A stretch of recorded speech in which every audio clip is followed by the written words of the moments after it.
అందరికీ నమస్కారం అండి. రేపు జరగబోయే ఆగస్టు 15 స్వతంత్ర దినోత్సవం సందర్భంగా నేను చెప్పేది ఏంటంటే, ప్రతి ఒక్క ఇంట్లోనూ, ప్రతి పంచాయతీల్లోనూ, సచివాలయాల్లోనూ, ప్రతి ఆఫీస్లోనూ కూడా జెండా వందనం ఎగరేసుకొని మన ఇంట్లో కూడా స్వతంత్ర దినోత్సవం 80వ సంవత్సరంగా జరుపుకుందామని అందరినీ మనం కోరుకుంటున్నాను. మళ్ళీ ఇంకొక మాట ఏంటంటే, నాకు ఇష్టంగాను ప్రేమగా నేను పెంచుకునేది మొక్కలనండి.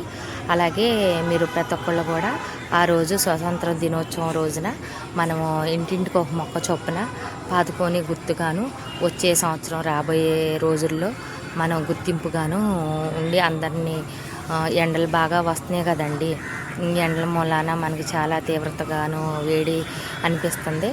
మనం ఇంటికి ఒక మొక్క, వీధికి ఒక మొక్క పెట్టుకొని, ఎవరింటి ఎదురుగా వాళ్ళు మొక్క పెట్టుకొని మనము ఏపీ ఆంధ్రప్రదేశ్ని కాపాడుకుందామండి.